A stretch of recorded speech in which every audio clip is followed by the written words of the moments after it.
সূর্য কোটি কোটি বছর ধরে আমাদের পৃথিবীকে আলো দিচ্ছে।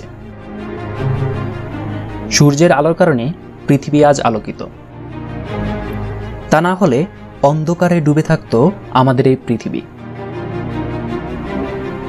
কিন্তু সূর্য কি শুধুমাত্র আমাদেরকে আলোই দিচ্ছে?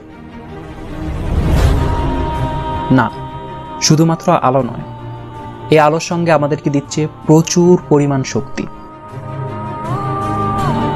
সূর্যের বুকে নিউক্লিয়ার ফিউশনের মাধ্যমে অকল্পনীয় পরিমাণ শক্তি উৎপন্ন হয়। এই শক্তির ক্ষুদ্র অংশ বিকিরণের মাধ্যমে পৃথিবীতে এসে পৌঁছায়। এই সামান্য শক্তিকে কেন্দ্র করে গড়ে উঠেছে আমাদের পরিবেশ ও জীববৈচিত্র্য। প্রত্যেক প্রাণের বেঁচে থাকার জন্য এবং টিকে থাকার জন্য দরকার শক্তি। বেঁচে থাকার জন্য এবং টিকে থাকার জন্য যত ধরনের শক্তির দরকার হয় তা সবই আসে সূর্যের কাছ থেকে।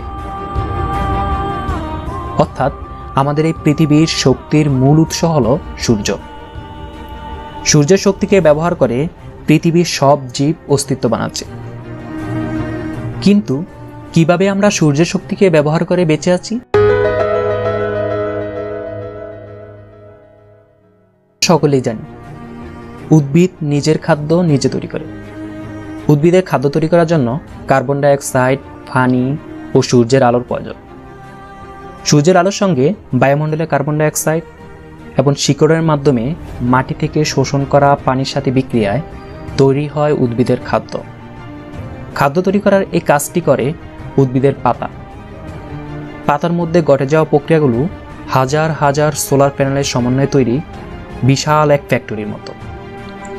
সূর্যের শক্তি যেন বেশি বেশি করে ব্যবহার করা যায়, সেজন্য গাছের পাতাগুলো চ্যাপ্টা হয়ে থাকে। চ্যাপ্টা হলে এর ক্ষেত্রফল বাড়ে এবং বেশি জায়গা জুড়ে আলো পড়ে। বেশি আলো পড়ার মানে হলো বেশি পরিমাণ শক্তি উৎপাদন করা। পাতায় উৎপন্ন হওয়া বিভিন্ন ধরনের খাদ্য বিভিন্ন প্রক্রিয়ায় চলে আসে উদ্ভিদের পুরো দেহে। দেহের বিভিন্ন অংশ আবার সুগার থেকে স্টার্চ বা শ্বেতসার তৈরি করে।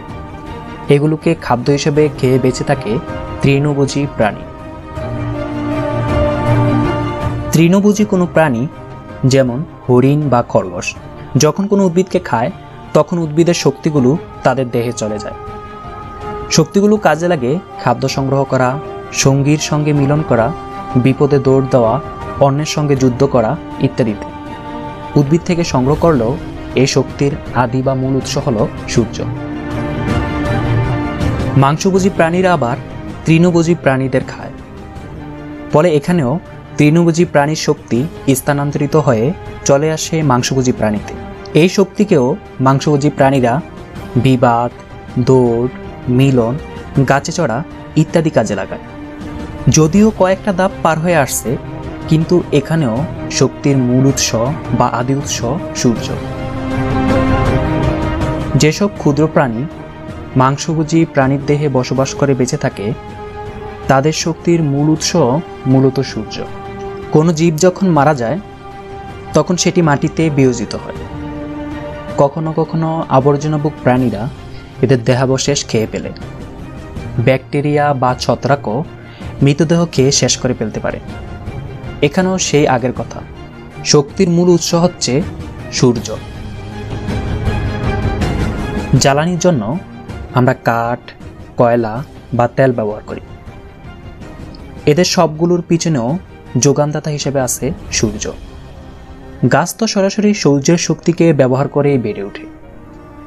মাঝে মাঝে কিছু গাছ বা গাছ জাতীয় বস্তু খনিজ কয়লাতে রূপান্তরিত হয়।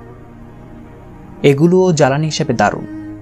একই প্রক্রিয়ায় তৈরি হয় জ্বালানি তেল।